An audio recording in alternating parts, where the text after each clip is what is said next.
امریکی وزیر خارجہ یہ بڑی دلچسپ بات ہے کہ وہ تو گنوا رہے ہیں جو کہ افغان فورسز کے پاس تھا یا جو امریکہ نے افغان ملٹری کو تیار کرنے کے لیے کیا، ملٹری سروسز کو تیار کرنے کے لیے کیا، مگر وہ نہیں گنوا رہے جو امریکہ اور نیٹو افواج کے پاس حاصل تھا۔ آخر وہ بھی تو 20 سال سے طالبان سے لڑ رہے تھے، وہ یہ جنگ کیوں نہیں جیت پائے؟ طالبان یہ جنگ کیوں جیت پائے جن کے بارے میں مسلمہ رائے ہے کہ ان کی تعداد 30 سے 40 ہزار سے زائد کبھی نہیں رہی؟ اس سوال کا جواب، اس تاریخی سوال کا جواب ڈھونڈنے کی کوشش کریں گے۔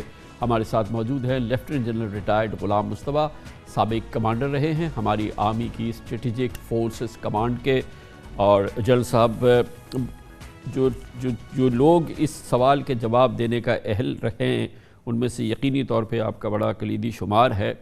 آپ جواب فرمائیے، آپ کی تجربہ، آپ کی یہ ساری سروسز یہ کیا جواب دیتی ہیں؟ یہ کس طرح سے یہ فوج کی تاریخ آپ نے ساری عالمی تاریخ پڑھی ہے، یہ کیا ہوا ہے؟ یہ 20 سال تک نیٹو، امریکہ، افغان، یہ سارے، یہ لاکھوں فوجی، یہ سارا اسلحہ، یہ 30-40 ہزار لوگوں سے لڑے اور ہار گئے، یہ کیا ہے؟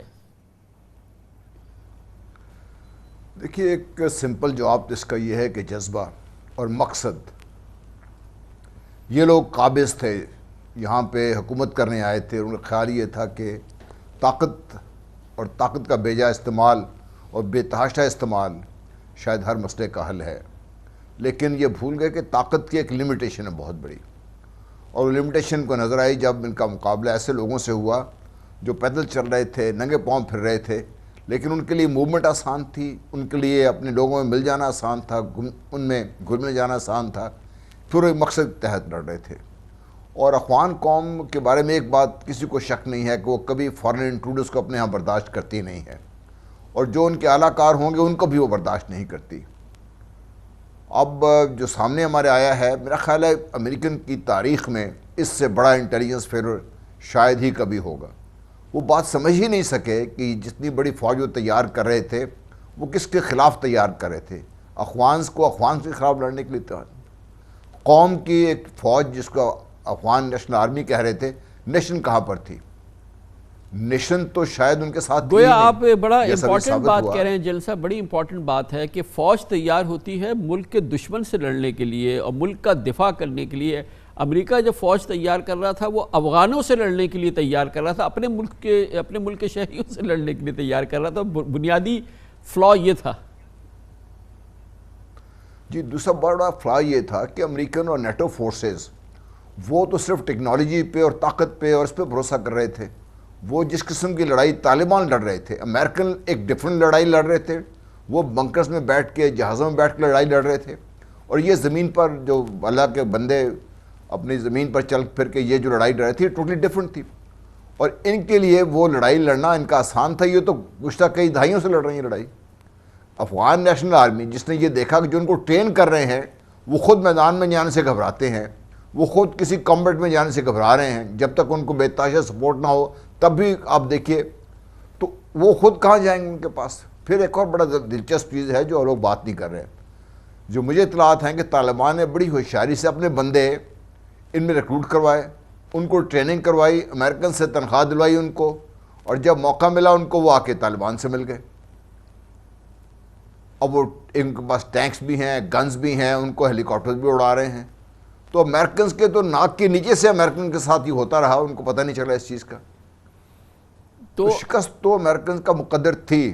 جی سر، وہ ان کا تو مقدر تھی، لیکن یہ جو افغان فورسز بنی تھی، لیکن بہرحال ان کی اپنی ایگزسٹنس کی جنگ ہے۔ طالبان کا آنا اور ان کو ڈی تھرون کرنا، ان سے اقتدار چھین لینا، بہرحال یہ اقتدار کی ایک کشمکش تھی، تو کچھ تو مقابلہ کرتے، کچھ تو ریزسٹنس ہوتی کہیں سے۔ تو مثال کے طور پہ کہ پوری کی پوری ایئر فورس، ایک طیارہ استعمال نہیں ہوا اور اتنی بڑی ایئر فورس بنا کے دی امریکنوں نے، یہ کیا ہے؟ دیکھو، یہ تو میں کہہ رہا ہوں نا کہ وہ کس کے خلاف استعمال کرتے، کیوں استعمال کرتے؟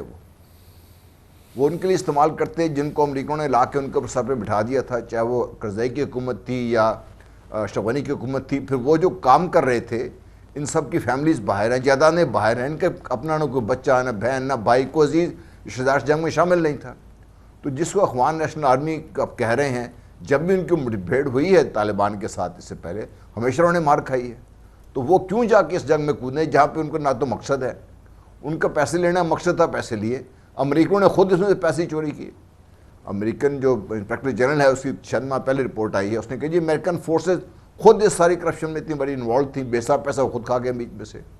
تو وہ نیشنل آرمی جس کا ہم نام لے رہے ہیں, 3 لاکھ کی جو فوج کی ہم بات کر رہے ہیں, جو جہاز ان کو دیے ہیں, وہ اس ٹریننگ کو ابزارو کرنے کے لیے خان صاحب عمریں گزرتی ہیں. یہ ہم لوگ پتہ نہیں کتنی ٹریننگ کرتے ہیں اپنے لوگوں کو, سپائی سے لے کے لے جانے تک, سیکنڈ لیفٹنٹ سے لے کے جانے تک, ہر سٹیج پہ تربیت ہوتی ہے. اور ٹیکنالوجی کو ابزارو کرنا بذات سے خود ایک بہت بڑا ایک چیلنج ہوتا ہے. ایسے لوگ جو نہ تعلیم ہے نہ ان کو کچھ ہے, ان کو آپ لا کے the highest level of technology ان کو آپ استعمال کرنے کی کوشش کروا رہے ہیں, وہ کیسے استعمال کریں گے اس سے؟ سر اس کا مطلب یہ ہے کہ ذہنی طور پر جسمانی, یہ جو ٹیمپلیٹ ہم نے دیکھی جس نے جو اس چیز میں ثابت کیا, اس سے تو کہیں زیادہ ظلم بھارت کشمیریوں پہ کر رہا ہے. کشمیری بھی لڑ رہے ہیں, کشمیری بھی مقابلہ کر رہے ہیں. ٹھیک ہے اس طرح سے وہ ایکوپڈ نہیں ہے جیسے طالبان ہیں, مگر بھارت کا بھی مقدر یہی ہے جیسا کہ ہم نے یہاں پہ امریکہ کا دیکھا یا طالبان یا افغان فورسز کا دیکھا. کب تک افغان جو بھارت ہے وہ ان کشمیریوں کو اس طرح سے مارتا رہے گا اور اس جو آزادی کی جدوجہد ہے اس کو کچل سکتا ہے؟ دیکھیے آزادی کی جد و جہد کو کچلنا کسی کے بس کی بات نہیں ہے صاحب. آزادی کی جد و جہد وہ ذہنی طور پہ جب آزاد ہو رہے ہیں, آج ہمارے پرائم منسٹر نے بھی بات کی کہ اخوان ذہنی طور پہ آزاد ہیں, کشمیری ذہنی طور پہ اپنے آپ کو آزاد کر چکے ہوئے ہیں. اس وقت تو کشمیریوں نے 9 لاکھ سے زیادہ بھارتی فوج کو قیدی بنا کے رکھا ہوا ہے. وہ لاک ڈاؤن میں وہاں سے وہ ہل نہیں سکتے وہاں سے. کتنے کشمیری لڑ رہے ہیں اس کے, ان کا اپنا اندازہ یہ ہے کہ 2-3 ہزار سے زیادہ کشمیری حریت پسند نہیں ہیں. اس افغان طالبان کی جو فتح کے بعد ان کے جذبے کی حالت دیکھیں وہ کیا ہوگا اس کا. وہ بھی سمجھتے ہیں کہ افغانستان بھارت کو مشکست دے سکتے ہیں, اور بھارت بلیڈ کر رہا ہے کشمیر میں. بہت بہت شکریہ جنرل صاحب. Lieutenant general retire Ghulam Mustafa صاحب ہمارے ساتھ موجود تھے. کمرشل بریک, اس کے بعد ہم ذکر کریں گے بھارت میں کل یوم آزادی تھی جب سقوط کابل ہوا, بھارت کی اپنی کٹ پتلی حکومت کا خاتمہ ہو گیا اور بھارت کا یوم آزادی یوم کوہرام میں بدل گیا. اور یہ کوہرام ہم نے کل یوم آزادی والے دن بھارتی میڈیا بھول گیا یوم آزادی, آہ و بکا شروع ہو گئی. اس کی تفصیلات آپ کو دکھاتے ہیں چھوٹے سے وقفے کے بعد. کل سقوط کابل نے بھارت کے یوم آزادی کو, کل بھارت کا یوم آزادی تھا, عملاً یوم کوہرام میں بدل دیا. طالبان کی کابل کے صدارتی محل میں داخلے کی خبریں سامنے آتی ہی مودی سرکار کو سانپ سونپ گیا, جبکہ بھارتی میڈیا کی تو سمجھے چیخیں نکل گئیں. ہر نیوز چینل اپنے جشن آزادی کے بجائے افغانستان پر آہ و بکا کرتا رہا. بھارتی چینلز نے طالبان کے لیے دہشت گرد کا لفظ استعمال کیا, جبکہ کٹ پتلی اشرف غنی حکومت کا تختہ الٹنے پر بھارت کے نیوز چینل نے ایسا رونا رویا جیسے طالبان نے کابل کے بجائے نئی دلی کا رخ کر لیا ہے. بھارتی میڈیا دراصل حامد کرزئی اور اشرف غنی سے مراسم کی موت پر چیخ و پکار کر رہا تھا. اس کی وجہ یہ تھی, مودی نے پہلے کرزئی پھر اشرف غنی کو سر پہ بٹھایا. یقیناً طالبان کے افغانستان میں اجٹ ڈوول کے بے دھڑک آنے جانے اور افغان سرزمین استعمال کر کے پاکستان میں دہشت گردی کرانے کی ہمت اب نہیں ہو پائے گی. دراصل بھارت افغانستان میں قدم جما کر پاکستان کو نقصان پہنچاتا رہا. افغان حکومت اب بھارت کے پٹھو کے طور پہ کام کرتی رہی, اور لیکن اب یہ بات یقینی ہے کہ افغان سرزمین سے بھارتی رو اور اس کے کارندوں کی کمی گاہیں آپریٹ نہیں ہو سکیں گی, اور بھارتی رو کی اب جو بنیادیں ہیں وہ ختم ہو گئی ہیں. یقینی طور پہ طالبان کے افغانستان میں بھارت کے رو کے لیے یہ جگہ موجود نہیں ہوگی. آج دنیا نیوز کے پروگرام نقطہ نظر میں طالبان کے ترجمان سہیل شاہین نے بھارت کے رونے دھونے کو بالکل بلا جواز قرار دیا. بھارت کی جو کنسرنز ہیں, جو وہاں پہ رونا دھونا ہو رہا ہے آپ کے کابل میں آنے کے بعد, اس پر آپ کا آفیشیل سٹینس کیا ہے؟ وہ اس کا پر جو اس کے رونا دھونا ہے شاید اس کے لیے ہے کہ کیوں وہ کابل ایڈمنسٹریشن گیا پاور سے, درحال کہ اس پر نہیں ہونا چاہیے. اس کو ضروری ہے اور ضروری تھا کہ وہ جو افغان عوام حکومت کو بنائے اس کو بھی تسلیم کرے, افغان عوام کی جو اسپریشن ہے اس کی احترام کرے. تو میرے خیال میں اس کے یہ رونا دھونا بیجا ہے.